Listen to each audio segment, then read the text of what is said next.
All right, Dr. Burch, why don't you introduce yourself, like give a quick summary about yourself and the accomplishments you have, and just like let us know about you.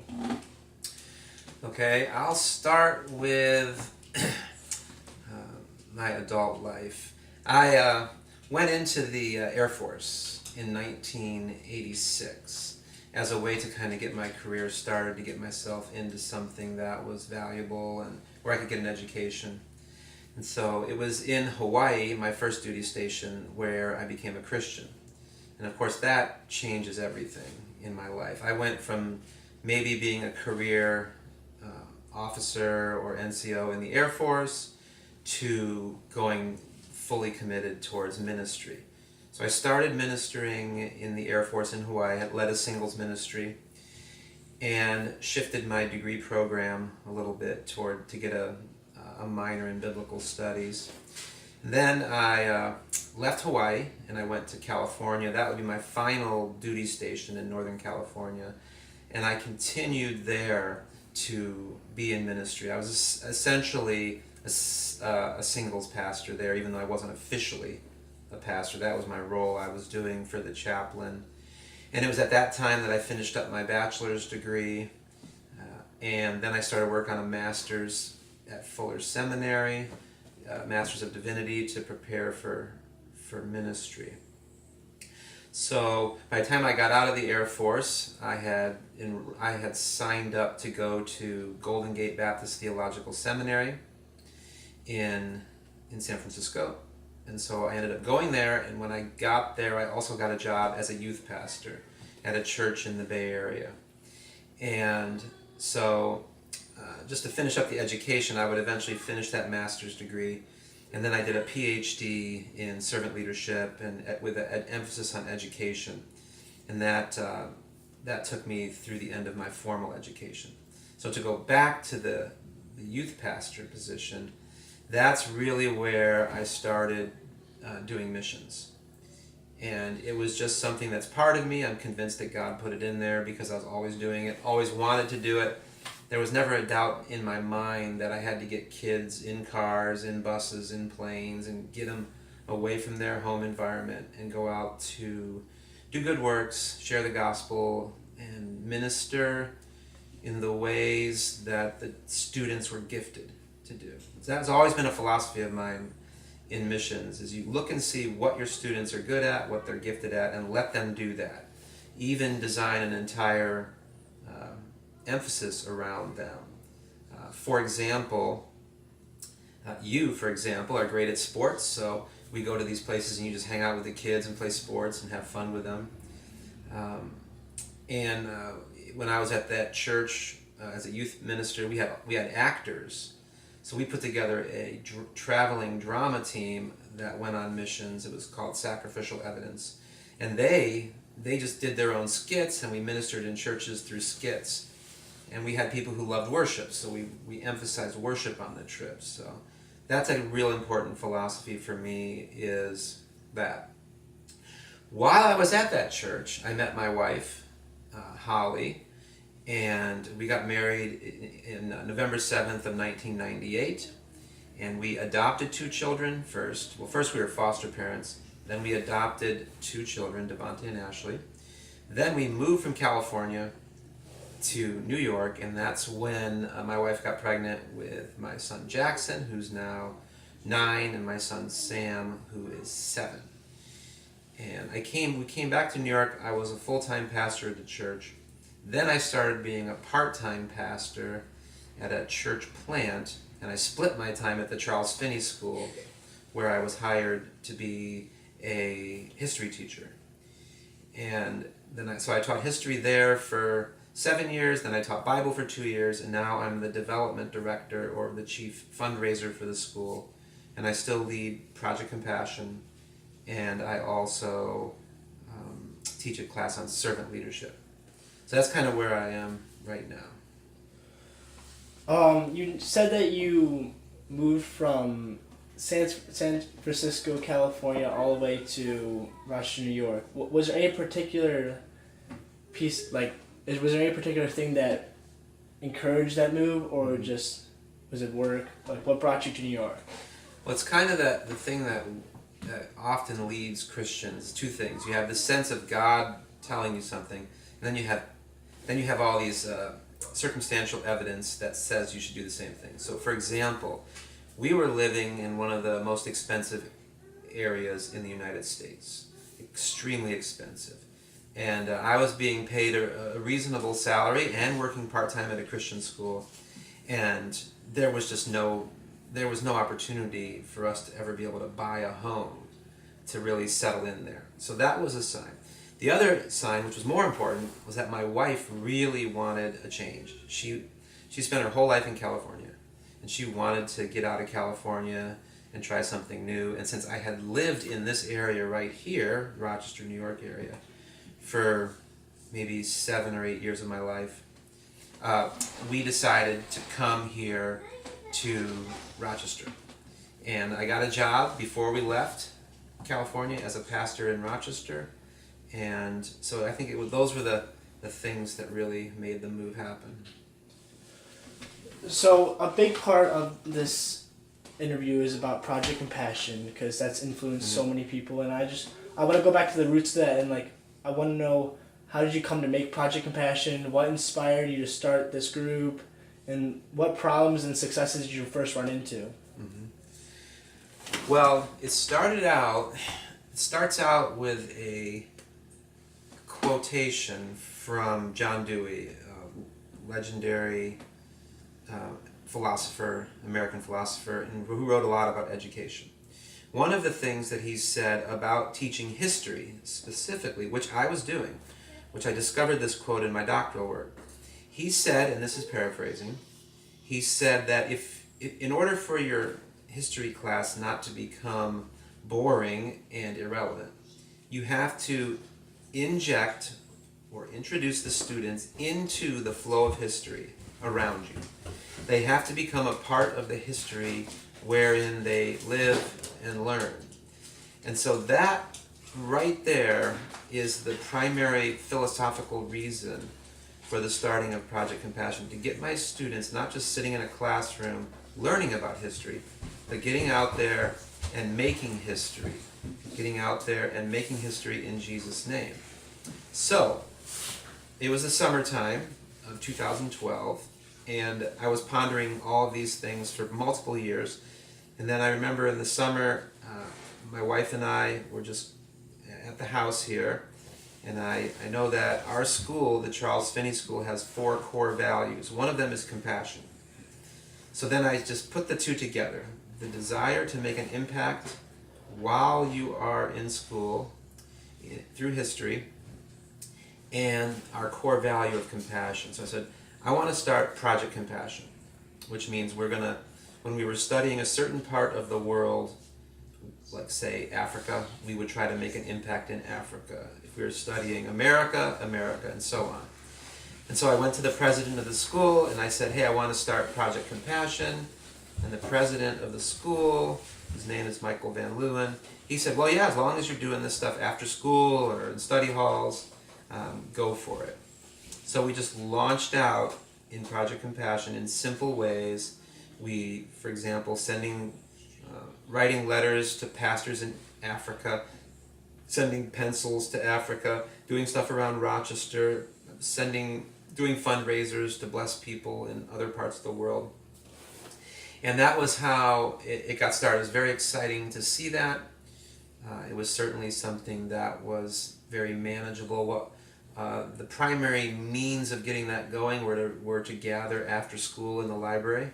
There'd be anytime between 7 and 20 students there researching on the computers different ways to make a blessing in different parts of the world, in America. And so that was how it got started, basically as a way to make my history classes more interesting and relevant to the students, and to make an impact in the world, to change the world right now. A quote that I wrote was something like this. It goes, well, the Stone Age is over. You can't make an impact on that anymore, but the modern age is now, and the need for change is necessary. It's absolute. We cannot wait. Students cannot wait to make a difference. You have to do it now. And so that was how that happened. Then the big change was Hurricane Sandy, October 29th, 2012. Hurricane Sandy roared up the coast and devastated much of the Northeast, including a town called Highlands, New Jersey, which lost over 500 homes. And so we decided that then we were going to go down there as Project Compassion to help the people of Highlands.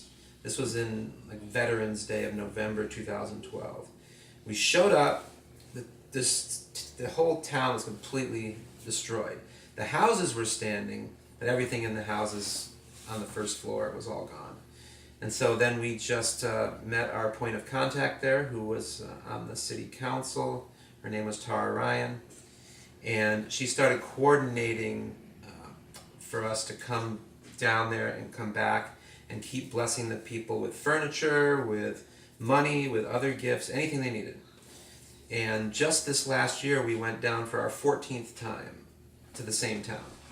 And so there's 14 visits between, say, June or July of 2017 and November of 2012.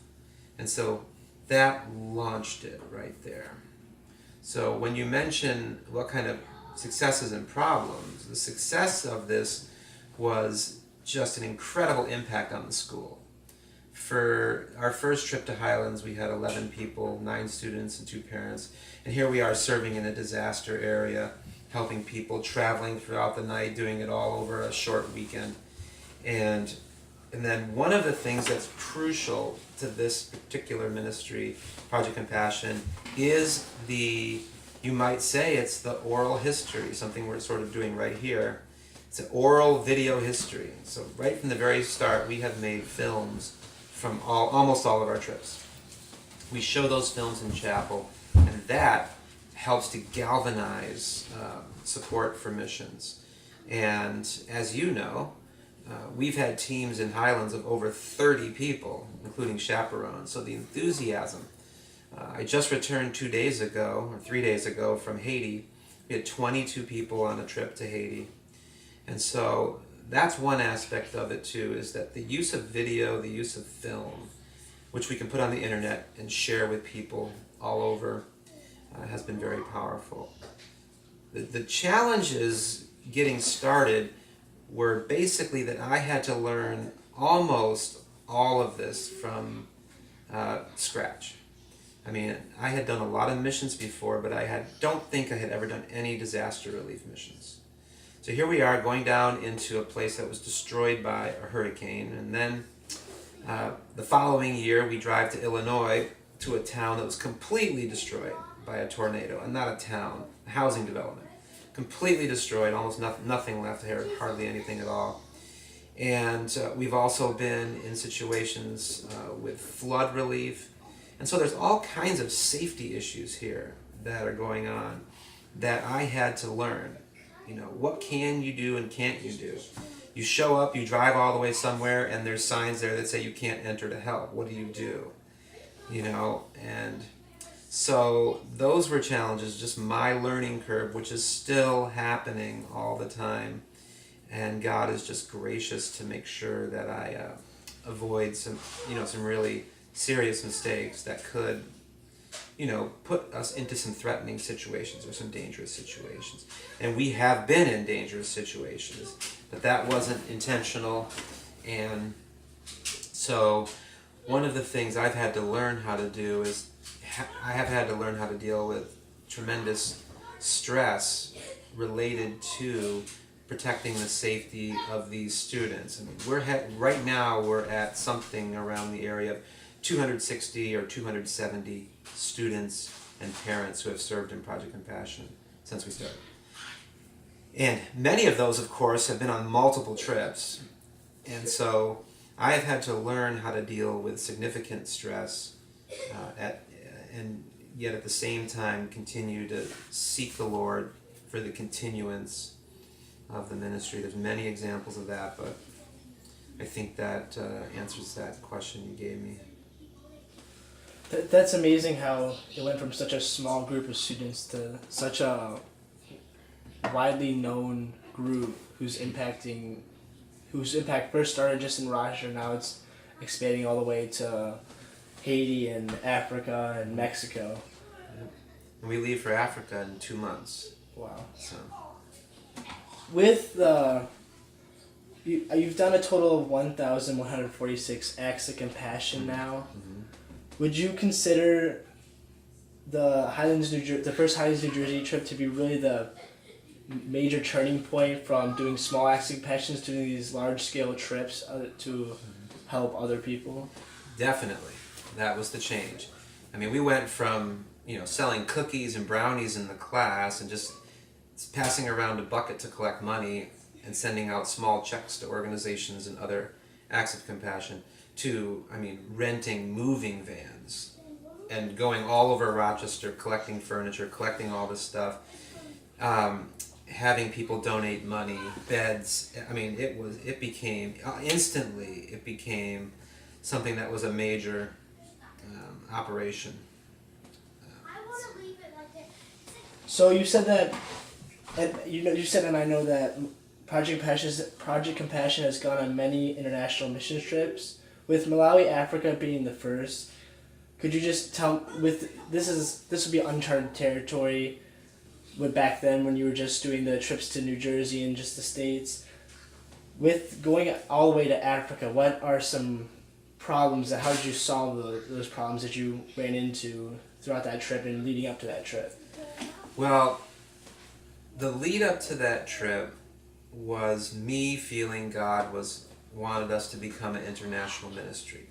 Then what I did is I tossed it out to my core group of students. There were about 4 or 5 at that time, girls and boys. And I tossed it out to them first. And I proposed, I really think that we should become an international ministry. And then a friend of mine, another parent in Finney, introduced me to this gentleman named Steve, who established and oversaw an orphanage in Malawi, Africa. And so, then what I did, you just kind of put the fleece out there, and all of a sudden, we have a meeting about this to go, and I think we had, I can't remember, 12 students or something like that, and 6 or 7 adults. I think the team was 18 to 20 total when you added everybody up. And the problems were very, very significant. So for example, when we were starting it, everything was great, and then all of a sudden, the Ebola crisis, which was an international crisis, and especially in Africa. So here we are, we're raising, students are turning in hundreds, if not thousands of dollars in money to go to Africa. Steve, we're getting the team together, we're having meetings, and then all of a sudden, Ebola, which was always there, just became huge. It just was on the news almost every night. Several parents very concerned about this. Now, we were bringing up the point that Ebola was located in a part of Africa where we were a long way away from that. And that message sold to some, but it didn't sell it to all of them. And so what ended up happening is the decision whether or not to keep the trip going went to the board of directors for our school.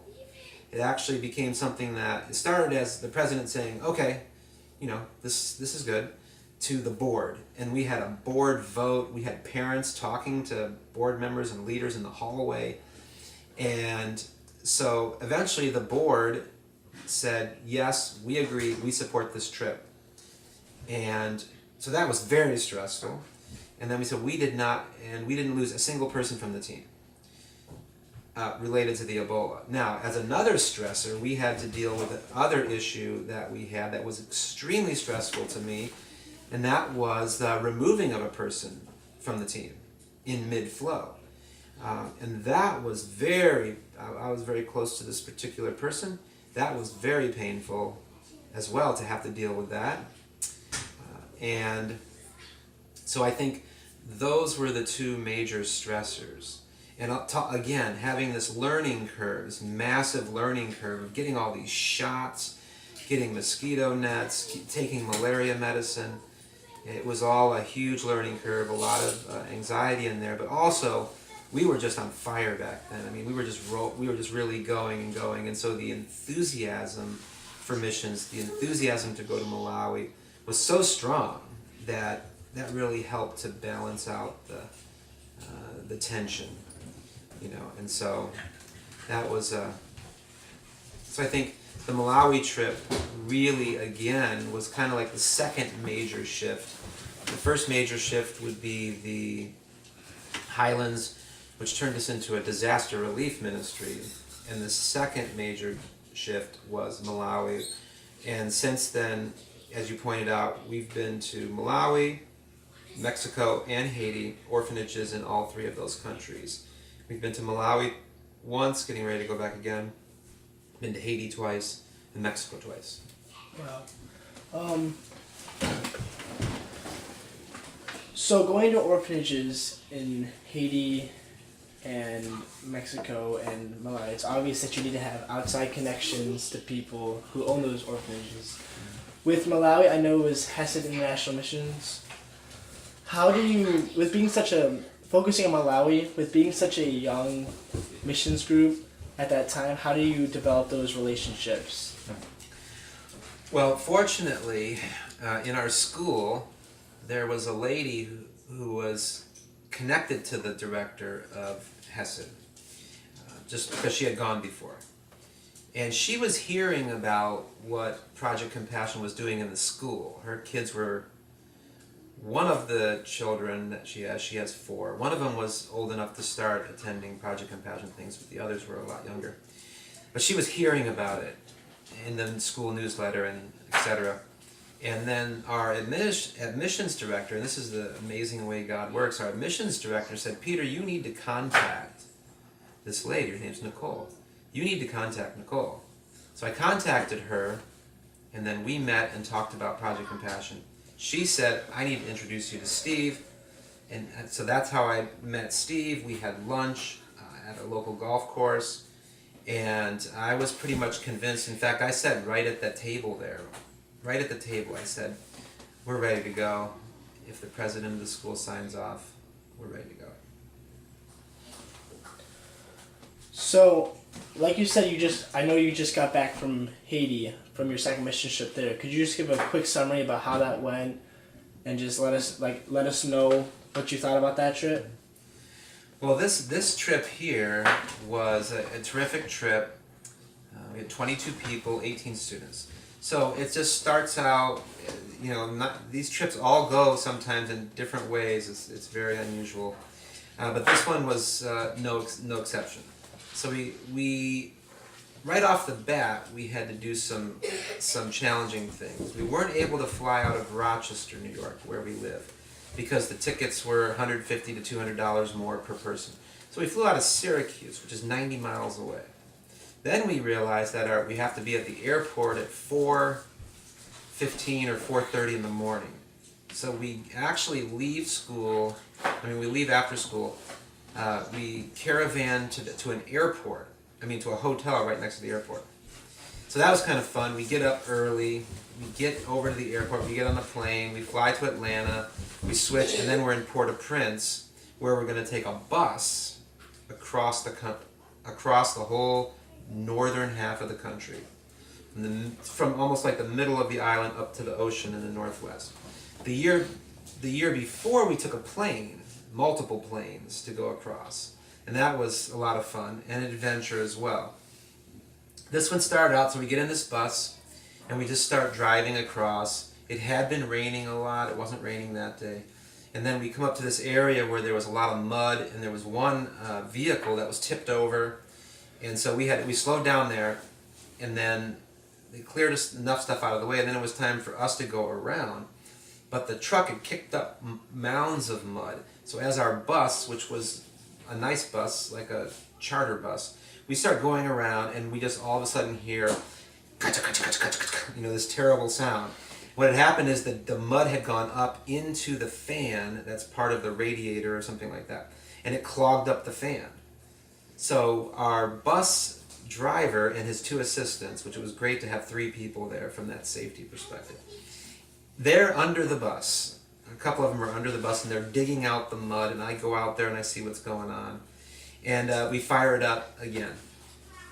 And we start going, okay, good, that wasn't that bad, an hour. We just start moving, and then we drive, it seems like no more than another 15 minutes, come down to the bottom of the hill, and there's a road there, it's not a bridge, it's just a road going in a gulch. Well, two sides of the road had washed away. So there wasn't enough space for a bus to go over. So we had to stop. We were right in the front of the line, right in front of this situation. And so now I'm thinking, okay, here we are in Haiti. Here we are. Now it's going to start getting dark. There's no way we're ever going to get across that. It's not going to happen on that day. And of course, then you start thinking about my sets of parents back in the States. Now, what are they thinking? They're not with us when I've got 3 people there with the bus. Okay, I've got another person on my team who's an administrator in the school. I've got one parent who's Haitian for translation. We also had other Haitian leaders there. And then I have another chaperone who's a registered nurse and teaches in college. So we had an incredible leadership team. But what happens is when the kids start texting, and this is an issue, when the kids start texting back home, the parents, their minds go in whatever direction they take them. Okay, some of the parents just say, hey, it's a third world country, there's going to be third world problems, pass the salt and pepper, I'm still eating here, Other parents start thinking about things from the perspective of, oh my goodness, the bandits are going to be coming down out of the hill, and people are going to show up with guns and everything. And the bottom line is you never know. And this is an important thing to understand. Third world countries, third world problems. So I think all the parents know that when they sign up. But if you get into a situation where there you are, stuck behind this road, and they start texting home, it can get, pretty tense. And it was stressful. I was praying very, very, very hard, as was everyone. Well, what happened, in hindsight, it was very easy. They just called to the town ahead, and they sent this big, huge truck. I mean, we could fit all of our 22 members, all of the luggage and everything comfortably in the back of it. It was open. So thankfully it wasn't raining. So we just basically took the stuff out of the bus on the one side, carried it up the mud, put it in the other one, and we went to the orphanage. So that was about 2 hours, 2.5 hour delay. And so then I'm still dealing with this idea of the parents. That lasted for another day and a half or so, 2 days. And then we settled into the mission. And it was very smooth throughout the rest of the trip.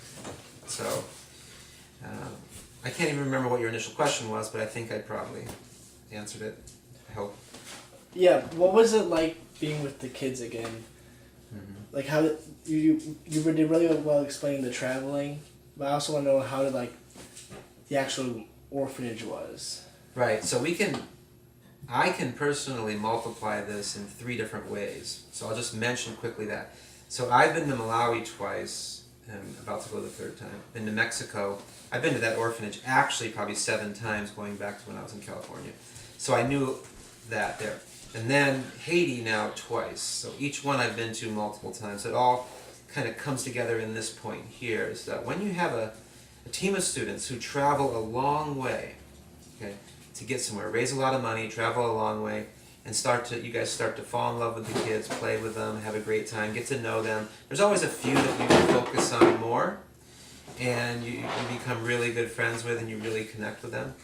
And these type of children see this happening all the time, except in Malawi, where they don't usually see young people coming. That was a little exception. But at the other orphanages, there's groups coming all the time, and the kids get kind of used to it. But it's rare when a group will come back again, and so since we come back again, that really sends a message to the students. It deepens those relationships, and you'll have students crying when we leave. Some of our missionaries will be crying when they leave, and I think that sends a real message about God, actually. So you've obviously been on a lot of both national and international mission trips. Out of those, which would you consider to be your favorite and why? Well, I have a tie between Malawi and our first road trip. So let me just talk about Malawi. Malawi was one of my favorites because of the fact that it launched the international ministry. So all of a sudden we're going down to New Jersey almost every 3 months. We're doing some stuff around Rochester, occasionally going here and there, and the next thing you know, we're going to the other side of the world. I mean, actually, it's almost, by the time we leave Rochester and get to Malawi, we're so far away on the globe that we're actually starting to come back the other direction. So it's about as accurate as you can get to when Jesus said, "Go to the ends of the earth." I mean, that's about as far as we can go. And so that was wonderful too. I mean, just the dimensions of the trip. And then when you get to the orphanage, which you know, you've been there, it's very idyllic, it's beautiful, it's quiet, it's peaceful. The surrounding area is almost all agricultural. It's almost like going back in time 500-600 years, 1,000 years. It's incredible. And at the orphanage, the children are so wonderful, fun to be with, and it's very rare that the children there get a group of students to come. It's almost always adults. We, our Finney team, that was the first group of students to go there, certainly the first significant group of students to go there. And so we made a really great impact on them, and they made a great impact on us.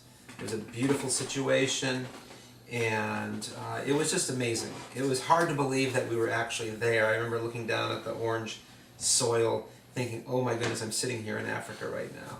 And I think a lot of people had that same feeling as well. And then the last day when we get up in the morning to leave, everyone's out on the front porch, tons of crying going on. The children are so sad to see us leave, and we were sad to go. And it was just a beautiful thing from start to finish. So the mission trips are very great examples of the gospel, because the Christmas story is the first great mission trip where God sends his son Jesus from heaven to earth to live a perfect life, to sacrifice his life for the sins of the world, and to proclaim the gospel of the kingdom. And so whenever missionaries go out, they're in that same pattern. They're being sent by God. They are going a long way, usually. I mean, if it's a mission trip, it's usually a long way. So you're going a long way, and you're bringing the good news about the kingdom as represented by Jesus. So missions have that direct parallel to the incarnation of Christ and his salvation of the world. And mission trips parallel that, which is very powerful. So to getting back to my two favorites, I had the Malawi trip, which we already talked about, and then also the first road trip. So the first road trip, we went, we started in New York, we ended up as far south as the Gulf of Mexico. We actually waded into the Gulf of Mexico. And then we went up and headed straight back up to Ohio. But we stopped in, I don't know, I'm just going to guess here, maybe 7-8 different states. We served with tornado relief, flood relief, more tornado relief, and all kinds of other service projects around there just that we would find along the way. But that was a time to bond with 6 students, 6 boys. We went in my car, and we were six boys and me, and we did that whole traveling together. So we were camping together, staying in hotels together, eating together, serving together over a 10-day period. And now what's very interesting about that and very important about that is that just this last year, 3 of those students who've been on these road trips are now leading, and this is an important point, are now leading Project Compassion alumni mission trips. So, for example, last summer, these Project Compassion alumni went on a mission trip to West Virginia. So now we have Project Compassion alumni missions. So they went to West Virginia. This summer, they're going to Texas, to Houston, to do flood relief there. And so this is a really amazing thing that we see students now, having been graduated from Project Compassion and Finney, now leading this ministry from the alumni perspective. And so that particular summer trip, which was followed up with another one that was 14 days, and even longer in time and distance. those are very powerful because the ability to get to know these students and make a lifelong impact on them and them on me is really immeasurable.